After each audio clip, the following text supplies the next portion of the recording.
Hi, I'm Lisa Bardot, and today's drawing tutorial is all about arms. This video is a part of my People Skills series, a month-long sequence of tutorials and assignments that will get you familiar with the basics of drawing humans and help you develop your own people drawing style. If this is your first People Skills video, I recommend starting with the introduction and working your way through the tutorials sequentially. We'll be using the iPad app Procreate to do the tutorials, but you are more than welcome to join in with a paper and pencil or whatever medium you feel comfortable using. If you're new to Procreate, I highly recommend watching my Intro to Procreate tutorial. Let's get started. In this People Skills series, we've been learning all about how to make stylized people drawings. This means drawing in a way that is not realistic. And while we're not drawing realistically, we do need to understand how the body looks and moves in real life. Stylizing is about taking something real and reducing it down to its most essential parts, at which point you get to put your own spin on it. The first step is to understand how low you can go with that simplification. Let's figure out the minimal depiction, or what is the least amount of information we need to visually depict an arm. This is pretty simple. An arm is basically a line that can bend in the middle. As long as the right context is there, we know that this line is an arm. As long as it has a hand-like shape on the end, the line doesn't even have to bend in a realistic way. Now that we know that, let's look at the basic elements of the arm, meaning the qualities that make an arm an arm. First is the fact that the arm is made of two sections, the upper arm and the forearm. Since the arm in reality is three-dimensional, let's think of these as two cylinders. Next, you'll notice that the whole arm tapers. It's widest at the shoulder and narrowest at the wrist. It also has three main joints that allow it to move: the shoulder, the elbow, and the wrist. Let's also notice that the arm is not made of straight lines. The arm has curves that are indicative of the underlying muscles or fat. As we've seen with the fingers and hands, the top side of the arm is more bony, while the underside is more fleshy. Feel this on your own arm. Let's just note for now that the arm has curves. We'll revisit that in just a little bit. So now we've determined our basic elements for the arm. Before we move on, let's talk more about the movements of the arm. So like I said, the arm has three main joints: the shoulder, the elbow, and the wrist. Now you might feel a little silly, but do these movements right now so that you can get a grasp of them. First is the shoulder joint. This joint pretty much has a full range of movement. The arm will move up, down, forward, backward, and all around. Next is the elbow joint, where the arm can really only move in one direction. Then there's the wrist. As we learned in our hand video, the wrist can move back and forth and side to side. The forearm can also twist independently, which controls the position of the wrist and hand. Hold your upper arm still and twist just the forearm to see this movement. Before we start drawing, let's talk about proportions of the arm, because if you're like me, I always end up making the hands way too small. If you take the length of the forearm plus the hand, divide it into 4, 3 of those lengths is equal to the upper arm. So if we do that in reverse, if we know the length of the upper arm, we can take that, divide it into thirds, and add one more of that third length to get the total length of the forearm and hand. The wrist starts about halfway or so into that third section. Now these proportions won't work for everyone as bodies are all different, but we can kind of boil it down to this. The upper arm is the longest, the forearm is shorter than the upper arm, and the hand is about 2/3 or 3/4 the size of the forearm. If you're wondering how long you should make the upper arm in the first place, we'll touch more on that when we talk about body proportions next week. Okay, time to start sketching. I made a fun little exercise to show you how to construct arms. On your canvas, draw a circle. Now imagine this circle is a ball or sphere. We're going to put a bunch of holes in this ball. Keep in mind the perspective.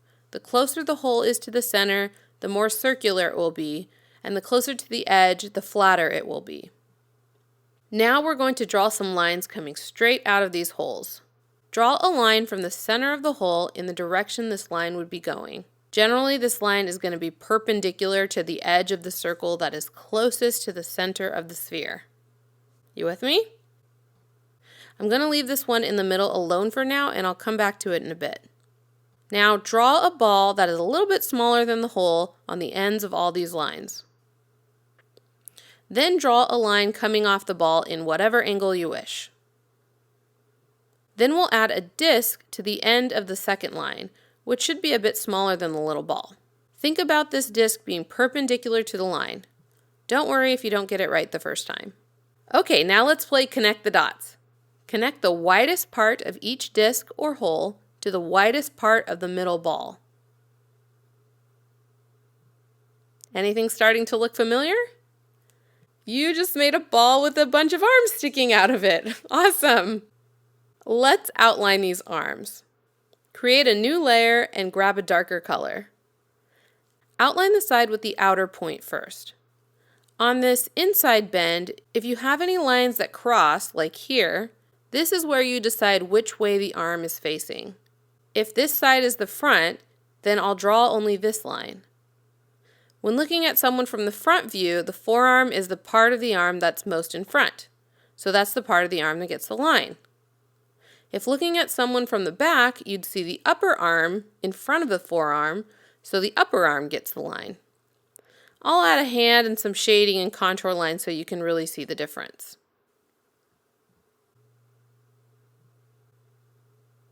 So go through and outline all of your arms, letting your imagination choose which way these arms are bending. So now I'm going to go back and do this one in the middle here. This arm is going to be kind of sticking straight out and then pointing up. So when something is pointing straight to the viewer, you're going to need to use foreshortening, which means that the joints would almost be on top of each other. Don't forget to outline your ball too. Turn off your sketch and admire your crazy ball of arms. Pretty fun, huh? So how about we make these limbs look more like arms and less like shirt sleeves? As we can recall from the basic elements, the arms have curves to them. These curves are representative of the muscles under the skin. I don't want to overcomplicate this with too much muscular anatomy, so I'll share with you my method. Here it is. The upper arm is an almond. The forearm is a chicken leg or a drumstick. For the upper part of the arm, fill that whole cylinder from the top to the middle ball with an almond shape. And then we're going to fill the whole forearm section with kind of a drumstick chicken leg shape. Let's go through and add those shapes to all of our arms. You should note that the wider your almonds and drumsticks are, the more muscular or sometimes chubby, depending on how you draw it, your arm is going to look. So now we're going to add another layer and we're going to go ahead and add outlines to all of these. The proportions are a little off on all of these, but that's okay for now because we're just learning.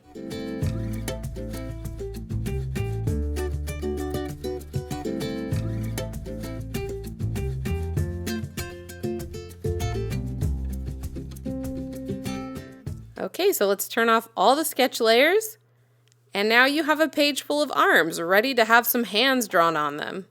You can add something rough for the hands right now. You can add a little bit of shading if you'd like. Just have fun with it. So let's apply what we've learned to something resembling a body. Draw a torso-like shape. Draw a ball here. This represents the shoulder joint. Now remember the holes we put in the ball earlier? Put a big hole in this one. The angle of the hole is whatever direction you want the upper arm to be pointing. Draw a line perpendicular to the hole. Add another ball to the end. The diameter of this ball is slightly smaller than the hole. Now draw another line coming off this ball in the direction that you want the forearm to be pointing, and then draw a disc at the end of that line. Now connect all the discs and balls and holes. And then we're going to add the almond and the chicken leg shape. And then we're ready to outline it. So create a new layer and trace over all of that using a darker color. And we can even go back and add a hand shape And this hand pose is actually one that we did in our hand video, which was the previous one. So we'll outline the hand as well. So now we can turn off our sketch layers and we've got an arm. If you want, you can add a little bit of shading, maybe add some cool details. Have fun with it. Now it's time for your homework. Using the steps in this video, draw a crazy ball of arms. Do the shirt sleeve version first, and then go back and add curves with the almonds and drumsticks.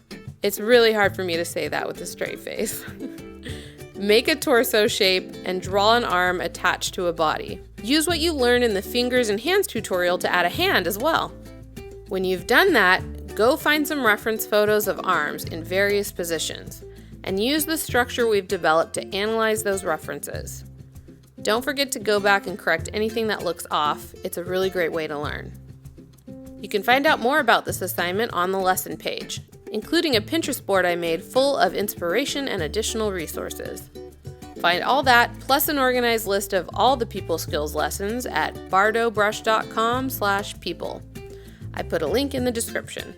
I hope you'll join us for our next tutorial where we're going to be drawing toes and feet. Be sure to subscribe and tap the little bell icon so you don't miss it. I made people skills as a part of my Making Art Everyday project. It's a series of drawing prompts, tutorials, and motivation to help you overcome creative fears and establish a daily art making practice. Learn more at bardobrush.com/joinMAE. If you'd like to purchase the brushes used in this tutorial, you can find them and many more at bardobrush.com. If you're posting your work to Instagram, I would love to see it. Use the hashtag #bardobrush. Thanks and happy art making!